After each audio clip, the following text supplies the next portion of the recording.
Halo, kembali bersama dengan saya Anggiat Panggabean di dalam YouTube yang membahas mengenai hukum praktis yang kita hadapi setiap hari dalam kehidupan sehari-hari dan juga di dalam bisnis yang kita geluti. Pasti semuanya berkaitan dengan hukum. Kali ini kita membahas tentang hukum pidana, hukum yang setiap hari kita temukan, kita hadapi, saudara. Dan apa yang saya sampaikan ini tentunya hanya paparan praktis dengan tujuan supaya masyarakat umum aware dan mengetahui secara praktis juga sehingga bisa menghindari apa yang diatur di dalam hukum pidana ini.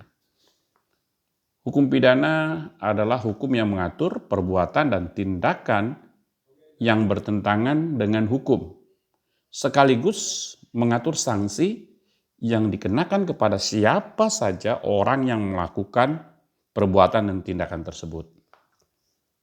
Ya, sehingga hukum pidana ini jelas mempunyai fungsi untuk mengatasi atau menanggulangi kejahatan yang terjadi dalam masyarakat, tetapi sekaligus juga mengatur secara sosial bagaimana manusia harus hidup dengan sesamanya. Jadi memang fungsinya seperti itu. Ya, di dalam hukum pidana ini ada dua fokus yang menjadi perhatian dari hukum pidana atau fokus atau ruang lingkup dari hukum pidana. Ya, di dalam hukum pidana ini selalu mengatur mengenai perbuatan atau tindakan yang dikategorikan kejahatan atau pelanggaran. Perbuatan atau tindakan yang disebut dengan kejahatan adalah dikategorikan delik berat atau satu perbuatan pidana yang cukup serius karena perbuatan tersebut bertentangan dengan hukum dan norma-norma dalam satu masyarakat. Ya, seperti norma-norma atau hukum atau nilai-nilai keadilan, moralitas. Nah, ini misalnya kayak pidana kejahatan, saya ambil contoh pencurian, pembunuhan, penganiayaan, perampokan, pemukulan. Itu semuanya adalah kategori kejahatan atau delik berat, saudara. Karena setiap perbuatan ini yang dilakukan terhadap orang lain, merugikan orang lain, tentunya kita akan berhadapan dengan sanksi yang diatur di dalam hukum pidana tersebut. Nah, sedangkan yang disebut dengan pelanggaran adalah satu delik ringan yang biasanya yang disebut pelanggaran adalah perbuatan-perbuatan yang kita lakukan dan perbuatan tersebut bertentangan atau tidak sesuai dengan peraturan-peraturan yang ada. Misalnya mengenai peraturan lalu lintas, ya, di mana seseorang mungkin melakukan perbuatan yang tidak tertib, lampu merah dia langsung jalan atau mengendarai kendaraan motor tidak menggunakan helm atau tidak membawa SIM, itu bicara pelanggaran, saudara. Ada banyak contoh-contoh pelanggaran-pelanggaran yang lain yang sifatnya perbuatan tersebut melanggar peraturan tertentu dan ada sanksi diatur di dalam satu undang-undang atau satu peraturan yang mengatur hal tersebut. Nah, kita juga harus memahami bahwa di dalam hukum pidana ini ada dua hukum pidana Indonesia ini kalau kita lihat ruang lingkupnya atau dapat dikelompokkan menjadi dua macam atau dua jenis hukum pidana. Hukum pidana material dan hukum pidana formal, ya. Hukum pidana material adalah perbuatan-perbuatan atau tindakan-tindakan yang kita lakukan. Lalu sanksinya apa? Itu disebut hukum pidana material. Karena di dalam hukum pidana tersebut itu diatur rumusan-rumusan perbuatan apa yang tidak boleh dilakukan, dan kalau kita melakukan ancaman hukumannya seperti apa. Gitu loh. Misalnya pencurian, penggelapan, itu diatur. Yang disebut pencurian itu apa? Mengambil barang milik orang lain. Penggelapan itu apa? Pembunuhan itu apa? Penganiayaan itu apa? Lalu diatur ancaman hukumannya berapa tahun. Itu yang disebut dengan pidana material. Itu biasanya atau kita menyebutnya di Indonesia Kitab Undang-Undang Hukum Pidana atau disebut dengan KUHP.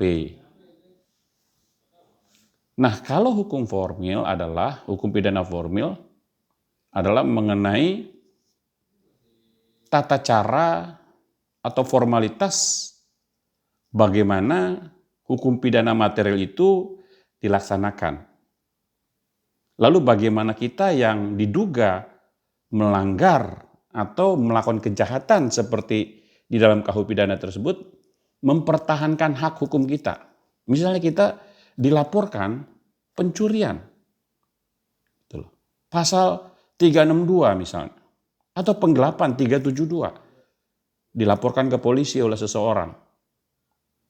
Itu pasal 372, 368 itu adalah materialnya. Sementara formalnya kita bagaimana mempertahankan atau bagaimana polisi menerapkan sanksinya kepada kita. Mekanismenya seperti apa, hukum acaranya seperti apa. Jadi di dalam penerapan formalitasnya, baik polisi, baik kita yang diduga melakukan perbuatan atau tindakan pidana kejahatan atau pelanggaran, itu tidak sembrono atau serta-merta tanpa ada hukum acara yang mengatur. Ya, semuanya diatur dengan tertib sehingga seseorang yang diduga melakukan kejahatan sekalipun dia akan diproses dengan hukum acara yang sudah diatur di dalam undang-undang. Kitab Undang-Undang Hukum Acara di Indonesia ini adalah Undang-Undang Nomor 8 Tahun 1981 tentang hukum acara pidana. Semua formality bagaimana material hukum pidana dilaksanakan itu diatur di dalam KUHP ini, Kitab Undang-Undang Hukum Acara Pidana. Secara khusus saya akan menjelaskan mengenai hukum acara yang berkaitan dengan kepolisian, saudara. Ya, jadi misalnya saya ambil contoh, seseorang yang dilaporkan oleh orang lain dengan dugaan bahwa seseorang itu telah melakukan perbuatan pidana tertentu, misalnya A dilaporkan oleh B kepada kepolisian dengan dugaan 372 penggelapan atau 374 penggelapan dalam jabatan. Maka tidak serta-merta laporan dari B tersebut diterima mentah-mentah oleh polisi, lalu polisi menahan gitu. Tidak. Ada hukum acara yang memaksa polisi, mengharuskan polisi untuk melalui tahapan-tahapan. Ya, jadi sekalipun sudah ada bukti yang cukup ataupun ada dugaan awal yang memang mengarah kepada seseorang melakukan tindak pidana, tapi semuanya ada proses, ada tahapan, ada formalitas yang harus dipenuhi oleh polisi yang menangani laporan tersebut. Misalnya, yang tadi saya contohkan, si B melaporkan A dengan dugaan penggelapan pasal 372 KUHP. Maka polisi di dalam proses laporan tersebut tidak serta-merta menerima laporan tersebut. Maka ada tahapan yang diatur di dalam kepolisian, internal kepolisian. Pelapor tersebut, kita menyebut A ini pelapor karena dia akan melaporkan. dia akan membawa beberapa bukti, beberapa dokumen yang menurut dia bisa dijadikan bukti bahwa A sudah melakukan penggelapan. Maka ketika dia ada di kepolisian, dia tidak langsung diterima, tetapi dikonsultasikan dulu oleh bagian konsultasi. Apakah dugaan yang akan dilaporkan tersebut memang cukup bisa diproses atau memang dugaannya bersifat perbuatan pidana. Kalau tidak juga akan ditolak.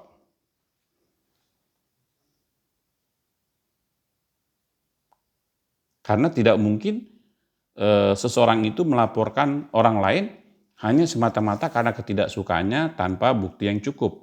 Atau perbuatan yang memang sebenarnya bukan perbuatan pidana. Karena cukup banyak perbuatan yang memang tidak menyenangkan yang orang lain lakukan terhadap kita, baik itu merugikan atau tidak merugikan, itu belum tentu satu perbuatan yang dapat dipidana. Sesuai dengan di dalam kitab di dalam kitab hukum pidana, dalam KUHP. Tidak semua. Bisa jadi itu memang tindakan yang memang merugikan, tindakan yang memang membuat kita rugi secara moral, tetapi belum tentu ada unsur pidananya di dalamnya, saudara. Ya, nah ini penting diketahui. Jadi tidak semua perbuatan bisa dilaporkan lalu berproses menjadi dugaan perbuatan pidana. Jadi polisi akan mereview, memeriksa kembali laporan tersebut. Kalau memang potensinya adalah dugaannya ada unsur-unsur perbuatan pidana, maka akan diteruskan di dalam pelaporan. Ada petugas kepolisian yang menerima laporan kita. Kita akan ditanya peristiwanya apa, siapa dugaan pelakunya, kerugiannya apa, korbannya siapa, gitu ya.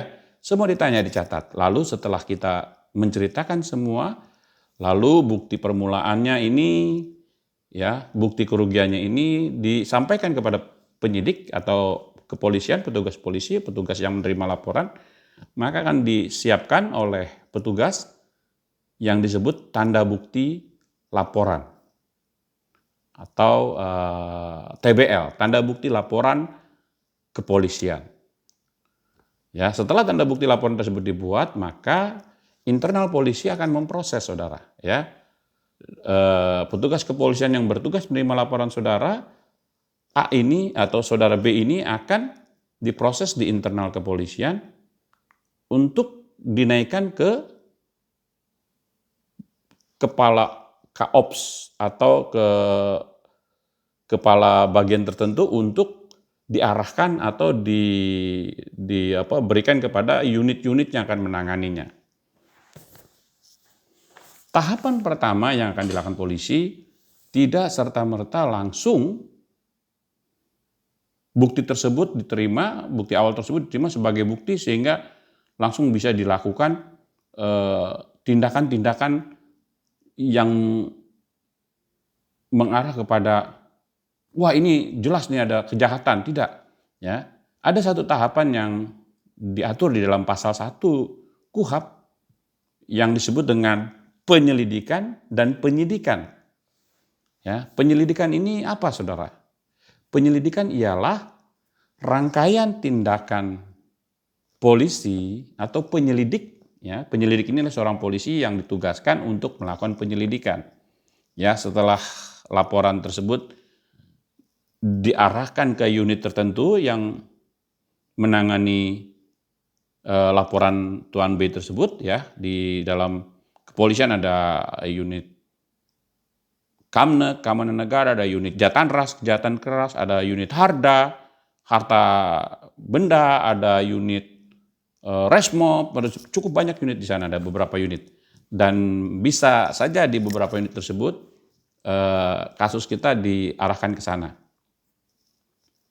Ya, jadi bisa jadi penyelidik adalah seorang petugas kepolisian yang memang diberikan perintah secara tertulis untuk melakukan penyelidikan. Maka saya harus katakan penyelidikan adalah rangkaian tindakan polisi untuk mencari dan menemukan suatu peristiwa atau suatu perbuatan dapat disebut perbuatan pidana. Artinya tahapan penyelidikan ini tugas polisi hanyalah untuk memastikan apa yang dilaporkan oleh Tuan B ini apakah betul perbuatan pidana atau tidak. Caranya bagaimana?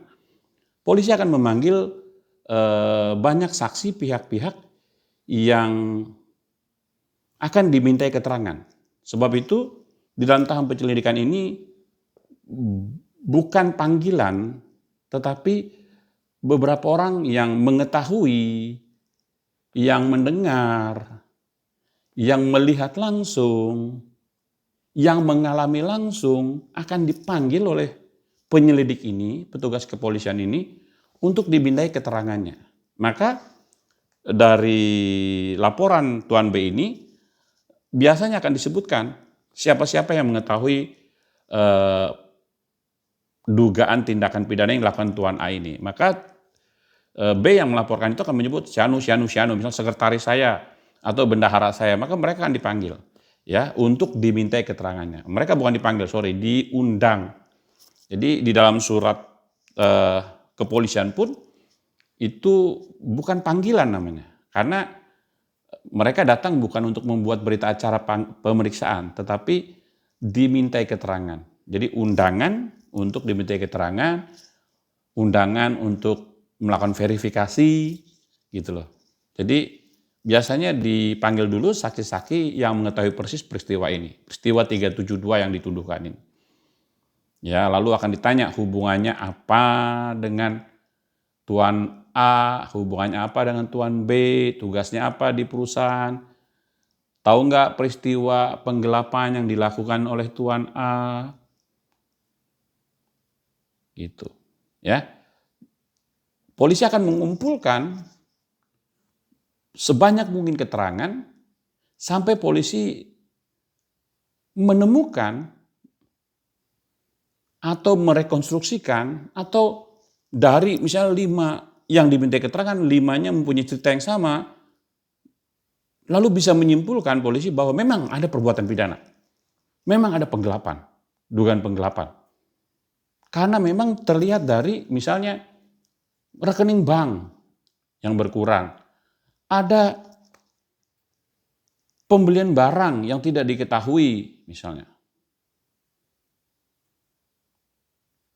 Jadi keterangan-keterangan yang disampaikan oleh 5 orang yang dipanggil oleh penyelidik ini memang mengarah kepada satu peristiwa yang dilaporkan oleh Tuan B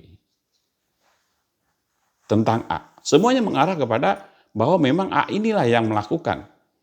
Sehingga terjadinya misalnya kehilangan uang sekian ratus juta atau sekian miliar yang seharusnya itu digunakan untuk pembelian barang tertentu, kebutuhan perusahaan, tetapi digunakan untuk pembelian barang yang lain. Sehingga patut diduga A ini melakukan penggelapan dalam jabatan atau penggelapan murni, saudara. Seperti yang dilaporkan oleh Tuan B. Ketika penyelidik atau petugas kepolisian berkeyakinan berdasarkan keterangan-keterangan yang disampaikan oleh 5 orang yang diundang oleh kepolisian untuk memberikan keterangan, maka petugas kepolisian tersebut atau penyelidik tersebut menyimpulkan telah terjadi perbuatan pidana. Ini baru tahap penyelidikan, belum ditemukan tersangkanya, saudara. Tapi diyakini peristiwa tersebut memang betul-betul peristiwa pidana yang diduga dilakukan oleh Tuan A, seperti yang dilaporkan oleh Tuan B dalam satu perusahaan yang dimiliki Tuan B. Setelah sudah cukup keterangan yang diminta, maka petugas kepolisian penyelidikan membuat laporan hasil penyelidikan atau LHP yang disampaikan kepada pimpinannya untuk dilakukan gelar perkara. Gelar perkara di sini adalah di mana pihak kepolisian mereview kembali bahwa penyelidikan yang sudah dilakukan oleh petugas itu memang meyakinkan dan mengarah kepada dugaan peristiwa pidana penggelapan yang dilakukan oleh Tuan A. Ya, di dalam gelar perkara tersebut kemudian diputuskan oleh beberapa unit yang memang bertanggung jawab, ya salah satu adalah Wasidik, pengawas penyidik yang hadir di dalam gelar tersebut, ya Kasubdit atau Wadir atau bahkan direktur yang hadir di situ, ya memastikan bahwa memang ada peristiwa pidana. Maka dari penyelidikan akan dinaikkan statusnya menjadi penyidikan. Setelah gelar lengkap yang dilewati atau dibuktikan di dalam gelar perkara yang sudah dilakukan oleh petugas kepolisian tersebut secara internal. Maka laporan tersebut naik tingkat. Tadinya penyelidikan, Tuan A tadinya disebut terlapor, itu ya. Pada saat naik menjadi penyidikan, maka petugas kepolisian membuat surat kepada kejaksaan yang disebut dengan SPDP, surat pemberitahuan dimulainya penyidikan, SPDP, kepada kejaksaan bahwa ada peristiwa pidana atau ada penyidikan yang dimulai pertanggal sekian setelah gelar itu ya. Walaupun memang belum disebut tersangka tetapi sudah naik penyidikan. Bahwa memang dipastikan sudah ada perbuatan pidana. Lalu mulailah tahap penyidikan. Nah, di dalam tahap penyidikan ini maka pimpinan kepolisian akan mengeluarkan sprint baru, surat perintah untuk penyelidik yang sudah melakukan penyelidikan diangkat menjadi penyidik untuk mulai melakukan penyidikan kepada laporan Tuan B ini terhadap Tuan A. Apa itu penyidikan? Penyidikan ialah serangkaian perbuatan atau tindakan penyidik atau petugas kepolisian yang diangkat sebagai penyidik untuk mencari dan menemukan bukti-bukti. Ya, jadi untuk mencari dan menemukan bukti-bukti yang berkaitan dengan perbuatan pidana tersebut sehingga perbuatan pidana tersebut menjadi terang benderang dan ketahuan siapa yang diduga melakukannya atau tersangkanya. Jadi penyidikan itu ialah serangkaian tindakan perbuatan kepolisian atau pemeriksaan polisi, penyidik untuk mencari menemukan bukti-bukti yang cukup sehingga bukti-bukti ini membuat satu peristiwa pidana, perbuatan pidana yang memang sudah pasti ada, menjadi terang benderang dan begitu jelas bahwa memang pelakunya Tuan A. Ini nih, karena ada dua alat bukti dan ada bukti-bukti yang memang menunjuk kepada dia. Gitu loh. Ya, jadi penyidikan itu terus. Nah, caranya bagaimana penyidikan? Di dalam penyidikan, penyidik ini kembali memanggil saksi-saksi yang sudah dipanggil, diberikan diminta keterangan di dalam tahap penyelidikan tadi untuk kembali dipanggil. Sekarang bukan undangan tapi surat panggilan. Maka saudara kalau terima surat dari kepolisian lihat kalau surat undangan berarti itu masih tahap penyelidikan. Tapi kalau udah surat panggilan itu udah tahap penyidikan. Ya, sudah tahap penyidikan. Akan dipanggil, bukan dimintai keterangan lagi, diperiksa sebagai saksi. Ya, kalau ada bukti-bukti yang bisa berkaitan dengan perbuatan pidana yang dilakukan Tuan A, maka penyidik boleh melakukan penyitaan. Atau juga melakukan penggeledahan tentunya dengan mekanisme dalam hukum acara yang sudah mengatur, yaitu izin dari ketua pengadilan. lalu dibuat berita acara penyitaan atau berita acara penggeledahan. Kalau ditolak penggeledahannya, maka harus dibuat berita acara penolakan penggeledahan. Ada sanksinya nanti. Jadi kalau misalnya bukti-bukti tersebut, perbuatan kejahatan tersebut disimpan di kantor, di meja Tuan A, misalnya Tuan A ini direktur, pelapornya Tuan B pemegang saham, maka akan digeledah mejanya. Kalau Tuan A berkeberatan, akan dibuat berita acara penolakan, keberatan. Dan itu bisa mengarah kepada menghalangi penyidikan, saudara. Siapapun yang menghalangi kepolisian untuk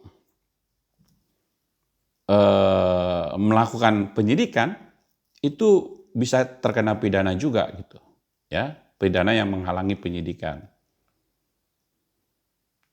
Setelah dipanggil mereka yang sudah diminta keterangan di penyelidikan, dan kalau ada saksi-saksi baru yang lebih menguatkan, maka dipanggil, lalu diperiksa. Nah, hasil pemeriksaannya itu disebut dengan BAP. Ya, kalau di dalam penyelidikan bukan disebut BAP, memang ini aja bukan berita acara pemeriksaan, tetapi memang keterangan yang sudah diminta. BAP kita akan tanda tangan, karena BAP itulah yang akan dijadikan dasar penuntutan gitu loh oleh kejaksaan.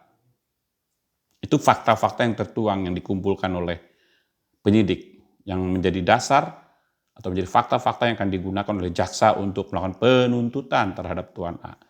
Lalu BAP tersebut akan ditandatangani ya, dan di dalam proses penyidikan tersangka boleh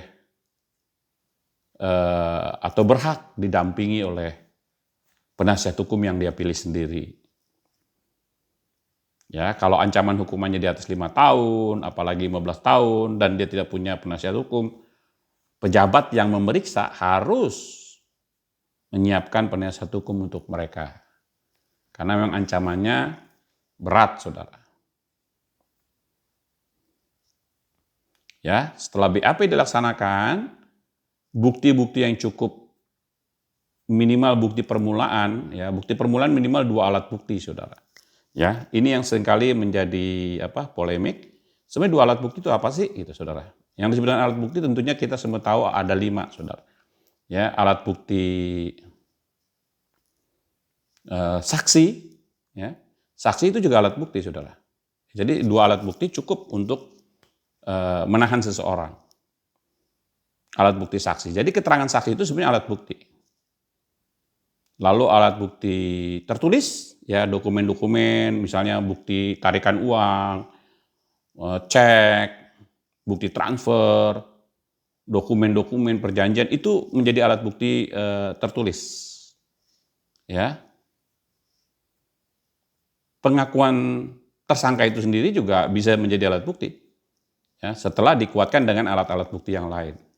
Saksi ahli, ya misalnya penyidik itu agak sedikit gamang dengan bukti yang sudah ada, maka mereka bisa minta keterangan saksi ahli untuk meyakinkan bahwa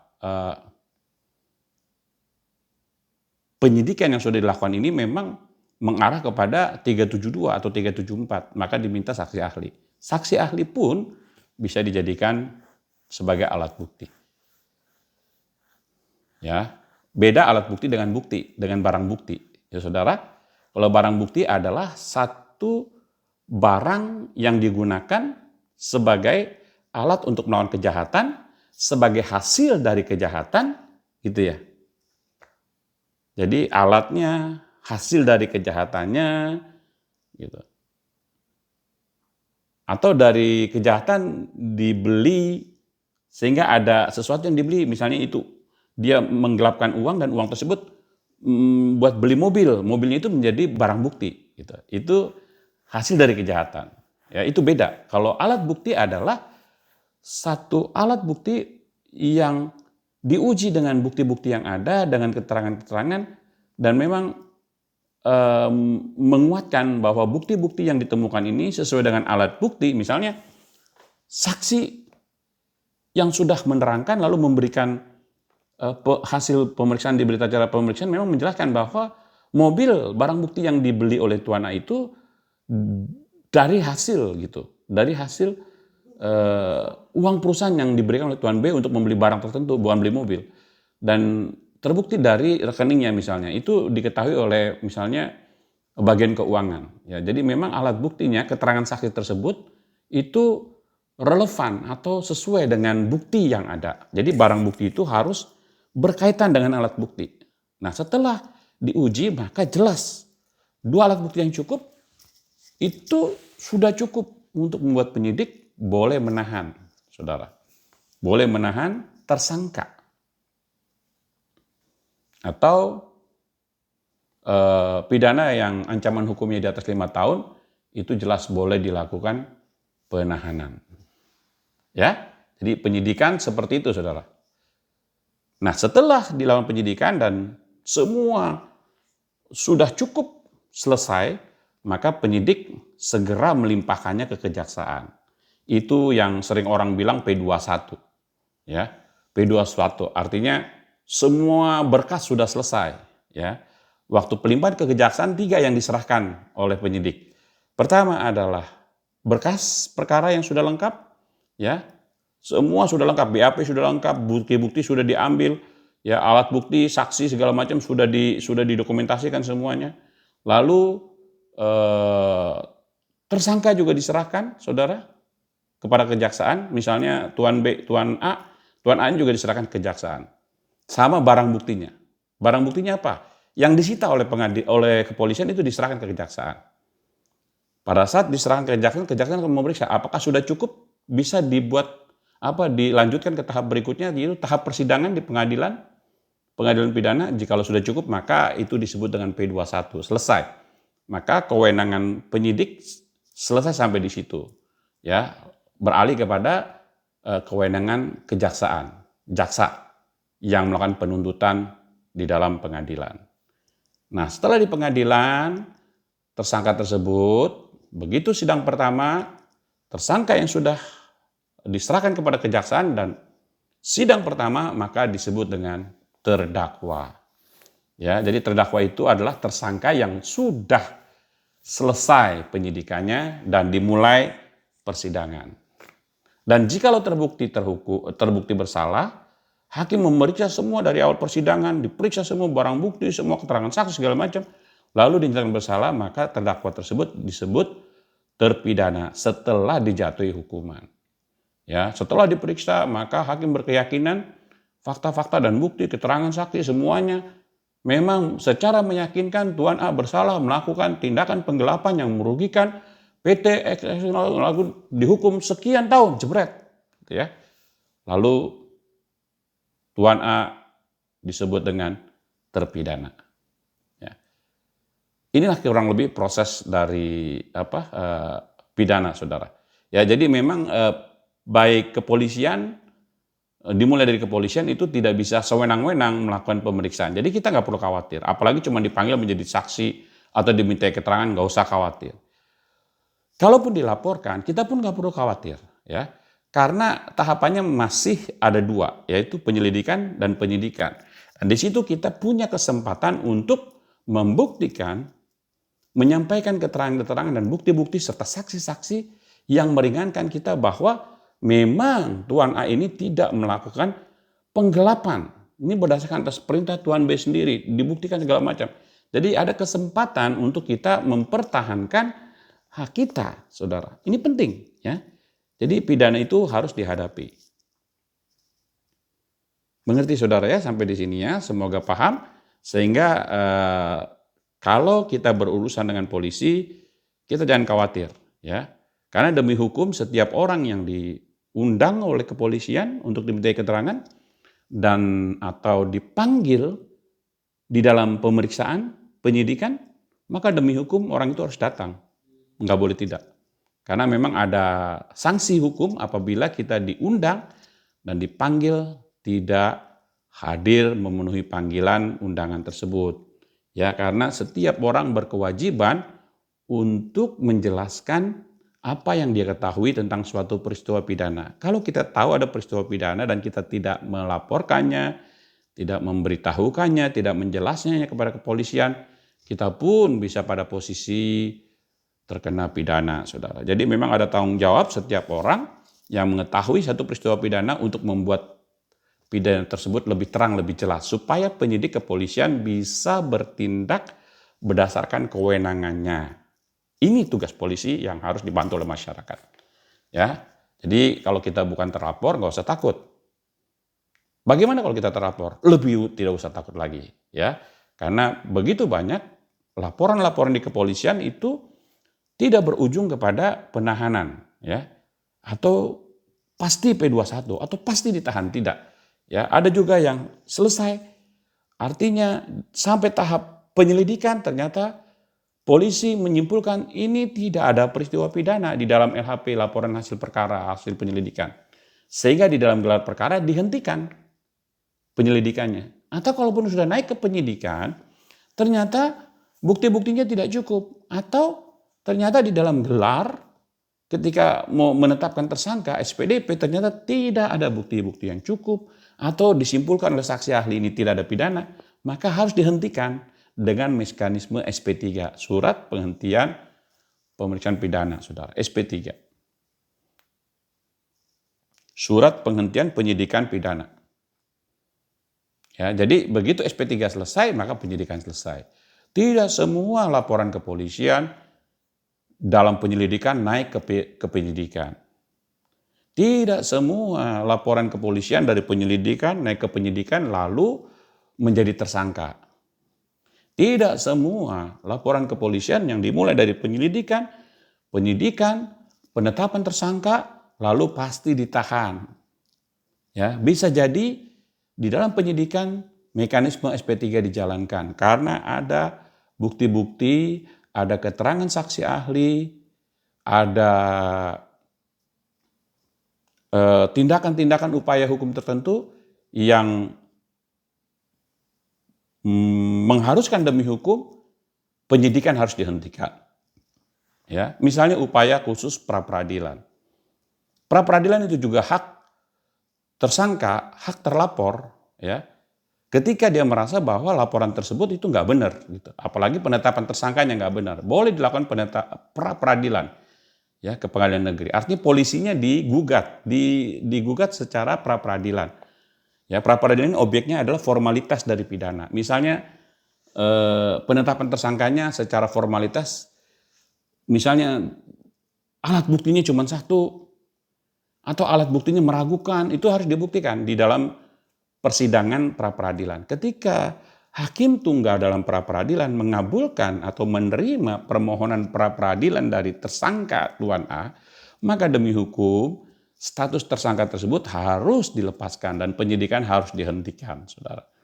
Ya, kita bisa ambil contoh misalnya peristiwa Bapak Budi Gunawan pada saat ditetapkan sebagai tersangka dalam kasus korupsi oleh KPK. Di dalam pra-peradilan dikabulkan pra-peradilan Bapak Budi Gunawan, Komjen Bapak Budi Gunawan. Dan penetapan tersangkanya dihentikan. Penyidikannya pun ternyata dihentikan. Ya, penting untuk diketahui sehingga kita baik pada posisi terlapor, kita tidak perlu khawatir. Lalu yang merasa haknya juga diambil atau ada satu perbuatan pidana orang lain yang merugikan kita, maka kita juga punya hak melaporkannya. Demikian saudara, kalau ada hal-hal yang memang perlu ditanyakan, silakan tulis di komentar. Saya pastikan saya akan respon, saya akan jawab. Ya, atau langsung ke WhatsApp yang selalu saya tulis di YouTube saya, ya. Jadi diskusi, ya. Tanyakan supaya kita lebih memahami soal hukum di Indonesia dan kita tidak perlu khawatir. Ya, jadi hukum pidana itu justru untuk melindungi masyarakat, untuk menenangkan masyarakat bahwa jikalau ada anggota masyarakat yang mencoba melakukan perbuatan tindakan yang merugikan orang lain, mencoba melakukan perbuatan tindakan yang membahayakan orang lain, baik itu kejahatan atau pelanggaran, ada petugas kepolisian, ada hukum pidana yang akan memaksa mereka tidak melakukannya. Juga kalau ada orang yang coba melakukan tindakan yang merugikan kita dan melaporkan kita, kita pun tidak harus khawatir. Ya, karena pihak kepolisian tentunya punya kewenangan untuk menjalankan kewenangannya sesuai dengan KUHP yang diatur. Ya. Tidak mungkin kalau bukti tidak cukup, pihak penyidik memaksakan penahanan atau memaksakan terlapor menjadi tersangka. Ya, karena itu akan diuji oleh semua unsur kepolisian di dalam gelar perkara. Ya, jadi setiap peningkatan status kita, peningkatan proses pidana kita itu selalu diuji dengan gelar, saudara. Dari penyelidikan ke penyidikan dengan gelar. Di dalam penyidikan untuk menetapkan tersangka dengan gelar. Ya, untuk P21